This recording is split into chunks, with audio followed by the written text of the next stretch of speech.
Look at how Beyonce was dancing, bro. Beyonce looks like a proud mother on behalf of Kendrick. Damn.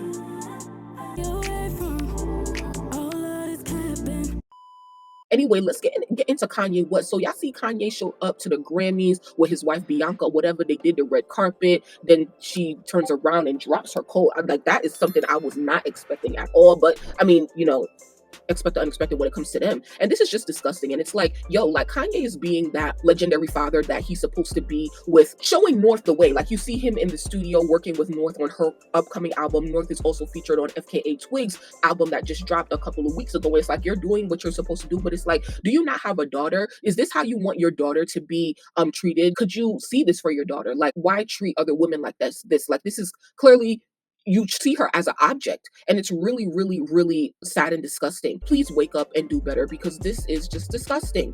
Moving on to the next topic. First of all, why y'all think that Kendrick only showed up to accept 2 awards? He did not show up until like the actual broadcast, when some of his awards he got like off camera. I thought that was real interesting, because I thought, like, is Kendrick trying to be MIA until the Super Bowl this upcoming weekend so that, it's more of a gag? But, he won like 5 Grammys or whatever. Not Like Us won in all of the categories it was nominated for: best rap song, best rap performance, and best music video. It definitely didn't have to win best music video, but regardless, congratulations to Kendrick. This is a huge feat. So this person says, the most legendary diss of all time, 3 Grammys and a potential Super Bowl performance. That's actually nuts for a diss record. Say what you want about him being the Grammy darling, when the story he told walked out of this beef was straight success. Nobody's denying Kendrick's greatness, his success, and that he won the battle. It's just really sad and unfortunate that we are at a place where we are in the Me Too movement or whatever, where people constantly are getting lawsuits with our wording and assaulting people. The update came since the initial lawsuit. Their lawyer shot down the allegations, and it's so crazy how this happened,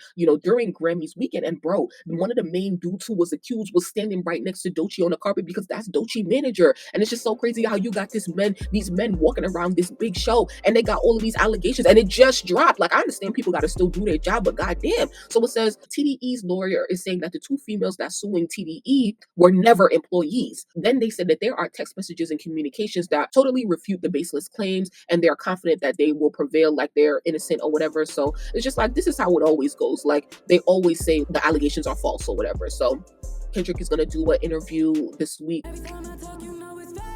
Here is Lucian Grange right here, the CEO of Universal Music Group, Dr. Dre. Kendrick shouted him out in his acceptance speech. And man, y'all, I know y'all heard when he was accepting for Not Like Us, and the crowd was going crazy. A minor, like, yo, and this is a room of the most powerful people in music, and to hear them on that A minor, yo, like, this is so crazy how it's like we're literally praising, like, it's like, I don't even know, like, this shit is disgusting. It's nasty. It's nasty the way that people really treated Drake. And look at how Beyonce was dancing, bro. Beyonce looks like a proud mother on behalf of Kendrick. The song is great, so it's like, yeah, I understand, but this is disgusting, because this is how you should really be looking, because your husband's sitting right there, with allegations on him and stuff like that. So it's so weird how it's like all of these executives are being named in these lawsuits, and y'all up here really supporting this dude talking about PDFs, and like, all of y'all look like such hypocrites or whatever. So y'all better fucking hope that these allegations turn out to not be real or whatever. But hey, like, it is what it is.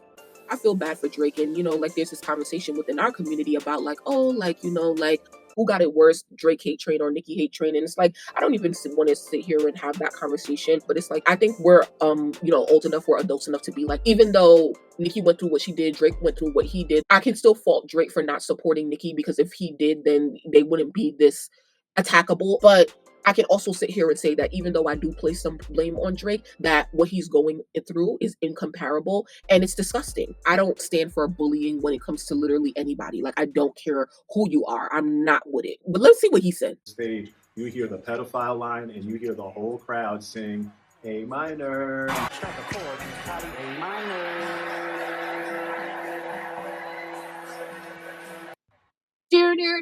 They Not Like Us. Yeah, that's disgusting. That was disgusting. But is it really disgusting? It's so hard to argue against it, because it's like, yo, he just created a hit. It's a hit. You can't do anything about it. It's a hit, but it's a disgusting hit. And honestly, Kendrick won, but that shock value with saying PDF, that's what really made him win. Let's be honest here. Let's be honest. But honestly, Kendrick looked good though. He was looking good last night with his jewelry. I love, is he wearing an earring? Because yeah, I love men who wear earrings, wear studs. And that chain was looking good, okay? Yeah, yeah. Anyway, shout out Drake. I love everybody. Not really. If you're still watching, thank you so much. Please like the video. I would say, congrats to Mustard or whatever, but because I fuck with Mustard, he kind of my type or whatever. But it's like, you're disgusting. He's disgusting to his ex-wife and stuff like that. So it's like, I can't even be happy for y'all because y'all are all disgusting men. Why are men trash? You know what? Bye. Okay? Like the fucking video and subscribe because I'm about to get pissed off. One thing about me is I don't really listen to like contemporary pop music these days. I was really impressed by, Chappell Roan, and shout out to all of the young artists who won awards at the Grammys, especially the pop artists like Sabrina Carpenter, Chappell Roan, and I don't know whoever the fuck else. I heard her perform her Pink Pony song for the first time at the Grammys, and I like that song, and I like her because hearing that for the first time, it made me think like, wow, like pop music is it going back happy again? Like, first of all, she reminds me of Lady Gaga, like back in the day or whatever. I feel like she's the Lady Gaga of this new generation with just like her aesthetic. She really impressed me with the sound of her music because I don't like music that's like not really up tempo, not really like happy, like Billie Eilish. That whispering shit can't get with it, So that's why I don't really pay attention to the contemporary pop and R&B girls because they can't really sing. But anyway, her music sounds great. It reminds me of the 2010s when we all loved pop music. And what really separates Chappell Roan from everyone else, and what really impressed me, is when she got on the stage to accept her award for Best New Artist, I believe, and she made a statement to the Grammys. First of all, she was very prepared and had her notes written out, and she said record labels need to treat their artists as valuable employees with a livable wage and health insurance protections. Labels, we got you. Do you got us? So then she's called for labels to give new artists a livable wage and healthcare during her Grammy speech. She said, I told myself if I ever won a Grammy and I got to stand up here in front of the most powerful people in music, I would demand that labels in the industry profiting millions of dollars off of artists would offer a livable wage and healthcare, especially to developing artists. Labels, we got you, but do you got us? And that's so real. And one thing about me, I just appreciate artists who speak out. I appreciate anybody who has the courage to speak out against the system that they are a part of and challenge the status quo, because it is so important and it makes a difference. You even saw like Beyonce thanking songwriters in her speech. When has she ever done that before? I didn't know her Chappell Roan's story, and she said that she was signed very young and she was also dropped very young and she had to go get a job, but she didn't have any money, she didn't have any health insurance, she didn't have any job experience, and that must have been so crazy. So yeah, I'm gonna start looking out for Chappell Roan a little bit, or am I lying or whatever? I don't know, but yeah, like I really appreciate that.